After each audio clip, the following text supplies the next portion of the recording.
Hello friends, কেমন আছো সবাই? তো আমি আজ তোমাদের সামনে ছোট্ট একটা মিনি ভ্লগ নিয়ে চলে এসেছি। তো আজ ছিল আমাদের গ্রামে গোসাই মন্দিরে পুজো। তো সেই উপলক্ষে গোটা গ্রাম মিলে প্রসাদ বা ভোগের আয়োজন ছিল।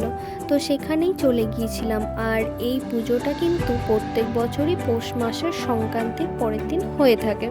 তো এই দিনটার জন্য আমরা সবাই প্রত্যেক বছর অপেক্ষা করে থাকি, আর এই দিনটাতে খুব মজা হয়ে থাকে। তো এইদিকে দাদা ভাইরা ভোগ রান্না করছিল, আর এইদিকে সমস্ত আয়োজন চলছিল। আর আমরা একটু গল্প করে নেওয়ার পর দেখলাম ঠাকুরমশাই পুজোর জোগাড় করছিল। তো এইদিকে পুজো হতে হতে আমরা একটু ঘোরাঘুরি করছিলাম, আর বাচ্চাদের সাথে একটু ছবি তুলছিলাম, মজা করছিলাম। এইদিকে পুজো কমপ্লিট হওয়ার পর আমাদেরকে এখানে প্রসাদ দিয়ে দেওয়া হয়েছিল। তো প্রসাদ পেয়ে যাওয়ার পর আমরা প্রসাদ পেয়ে এখানে একটু গল্প করে তারপর বাড়ি চলে গেলাম। Bye bye.